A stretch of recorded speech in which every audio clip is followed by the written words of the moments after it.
샬롬, 우리 주 예수 그리스도께서 주시는 은혜와 평강이 함께하기를 기도하고 또한 축복합니다.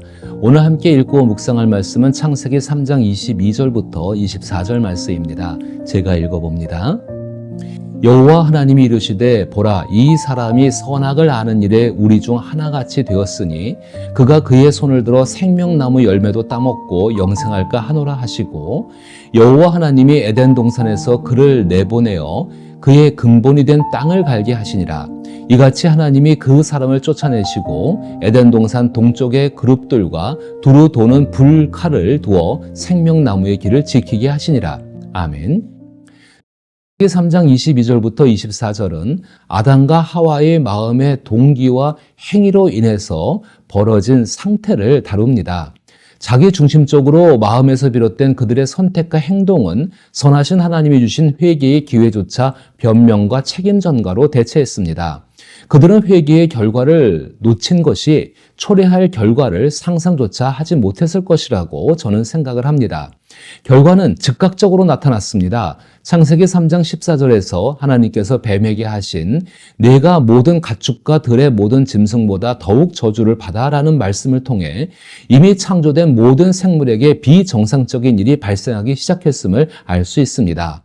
또한 창세기 3장 17절에서 아담에게 하신 땅은 너로 말미암아 저주를 받고라는 말씀은 아담의 시작이 되는 땅이 아담에게 비정상적인 반응을 보이게 되었음을 나타내고 있습니다. 그리고 창세기 3장 22절부터 24절에서 하나님과 인간 사이의 비정상적인 현상에 대해서 말씀하십니다. 이것은 하나님과 인간의 분리를 의미합니다. 이 분리는 과거, 현재, 미래의 모든 분리의 기조를 형성합니다. 기조라는 말은 사물이나 현상의 근본적인 흐름이나 방향을 뜻합니다. 즉, 사람은 하나님과의 교제를 잃게 되어 존재의 목적을 성취할 수 없게 되었다는 것입니다. 사람의 존재 목적은 온 마음과 영혼으로 하나님을 사랑하고 유한한 인격자로서 하나님과 교제하는 것입니다. 그러나 타락으로 인해 이 목적을 이루지 못하게 되었습니다. 이는 인간에게 가장 비정상적인 일이며 그 결과 인간의 존재 목적이 깨어지고 파괴되어졌습니다. 이는 인간이 아무것도 아니라는 의미가 아니라 인간이 더 이상 자신의 본래 인간됨을 성취할 수 없게 되었다는 것을 의미합니다. 창세기 3장 22절부터 24절은 하나님과 인간의 분리를 가장 잘 나타내고 있습니다. 이 문제를 해결하실 수 있는 분은 하나님뿐이십니다. 선악을 아는 것은 선택의 결과를 아는 것을 의미합니다. 그러나 인간은 선택에 따른 모든 결과를 알지 못합니다. 따라서 인간이 선악을 아는 것은 실험적 경험을 통해 이루어집니다. 결국 이러한 선택은 자기 중심적일 수밖에 없습니다. 삼위일체 하나님께서 선악을 아는 것은 경험에 의한 것이 아닙니다. 또한 삼위일체 하나님의 선택은 자기 중심적이지 않으며 성부, 성자, 성령의 조화와 사랑을 위한 것입니다. 하나님께서 에덴 동산에 아담과 하와를 두신 것은 그들이 삼위일체 하나님과 개인적인 관계를 기초로 서로의 조화와 일치, 교제를 통해 하나님의 사랑과 기쁨, 만족을 함께 누리게 하기 위함이었습니다. 이는 아담과 하와에게 매우 정상적인 상태를 의미하는 것입니다. 하나님께서 비정상적인 인간의 상태에 대해 말씀하실 때 정상적인 상태로 회복하려는 의도가 있음을 우리는 염두에 두어야 합니다. 사실 예수 그리스도는 이미 하나님의 선택에 속해 있습니다. 우리는 예수 그리스도 안에서 하나님께서 비정상적인 것을 정상으로 변화시키는 일에 대해 더 깊이 생각해 보아야 합니다. 우리가 하나님과 분리된 비정상적인 상태에 있더라도 하나님은 여전히 우리와 함께 하십니다. 그러나 종종 우리는 하나님과 우리가 다른 존재로 분리되어 있다고 생각하고 있습니다. 이는 잘못된 생각입니다. 예수 그리스도는 하나님과 분리된 채 비정상적인 삶을 사는 우리를 하나님과 함께하는 정상적인 삶으로 인도하시는 유일한 길이십니다. 구약 성경에서 비정상적인 세상 속에서도 하나님과 정상적인 관계를 유지하려는 사람들이 등장합니다. 성경은 이들의 이름을 결코 외면하지 않습니다.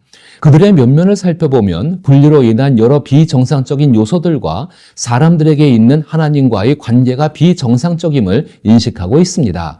창세기에서 시작된 분리는 개인의 내면에서부터 발생했습니다. 사람은 공포와 두려움을 지니게 되었고 심리적 문제를 발생하게 했습니다. 자기 안에서 일어나는 분리는 우리의 삶에서 자기 기만으로 나타납니다. 모든 사람은 거짓말을 할 수 있지만 가장 끔찍한 사실은 각자가 자신에게 거짓말을 하고 있다는 점입니다. 최대의 거짓은 타인에게 하는 것이 아니라 자기 자신에게 하는 것입니다. 이 최대의 거짓은 참된 지식을 얻을 능력을 상실하게 만듭니다. 이는 그가 바라보는 세계관의 기초가 되는 하나님에 대한 지식이 이미 흔들렸기 때문입니다.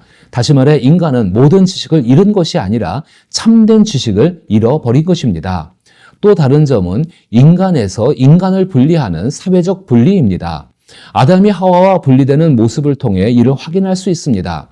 이들은 하나님께서 회복의 기회를 주시려는 의도를 잊고 서로에게 책임을 전가했습니다. 이는 하나님과 관계를 맺은 인격체가 분리가 있는 한은 본성상 나란히 보행할 수 없음을 의미합니다. 남자와 아내가 분리될 때만 아니라 형제 간에도 분리가 발생할 수 있고 결국 이로 인해 가인이 아벨을 죽이기까지 했습니다. 이로 인해 경건한 자와 불경건한 자 간에 분리가 생겨납니다. 같은 혈육에서 태어났음에도 불구하고 분리는 계속되고 있었던 것입니다. 이러한 인간 역사의 흐름은 바벨탑 사건으로 이어지며 이 지점에서 언어가 분리됩니다. 언어의 분리는 인간 간의 사회적 분리를 가장 명확하게 드러내고 있습니다. 마지막으로 자연과 인간의 분리 그리고 자연 내에서의 분리가 끊임없이 일어납니다. 창세기 3장 18절에서는 하나님은 아담에게 땅이 내게 가시덤불과 엉겅퀴를 낼 것이며 내가 먹을 것은 밭의 채소이고 내가 흙으로 돌아갈 때까지 얼굴에 땀을 흘려야 먹을 것을 얻을 것이라고 말씀하십니다. 이는 인간이 자연 속에서 노동을 통해 생존해야 하며 자연이 인간에 대한 하나님의 심판 도구로 작용할 수 있음을 나타냅니다. 그러나 우리는 노아의 홍수 중에도 하나님은 노아와 그의 가족을 보존하셨다는 점을 기억해야 합니다. 이는 창세기 3장 22절부터 24절에서 말하는 분리의 모든 현상 속에도 하나님이 우리와 함께 하셨음을 의미하는 것입니다. 결국 인간의 죄는 하나님, 자기 자신, 타인, 자연 간의 모든 분리를 초래했습니다. 이는 복잡하게 생각할 문제가 아니라 매우 간단한 사실로부터 출발했다는 것을 기억해야 합니다. 그것은 피조물의 한계를 넘어 가질 수 없는 신분을 추구하다 인간은 본래 누릴 수 있었던 신분마저 잃게 되었다는 것입니다. 그로 인해 모든 영역과 관계에서 인간은 본연의 위치에서 누릴 수 있었던 신분을 상실한 것입니다. 그럼에도 변하지 않는 두 가지가 있습니다. 첫째는 하나님은 인간과 함께 하신다는 점입니다. 둘째는 인간은 하나님께서 주신 형상을 지니고 있다는 것입니다. 예수 그리스도는 분리된 세상에 오셔서 하나님과 함께 살아가는 사람의 모습을 보여주셨습니다.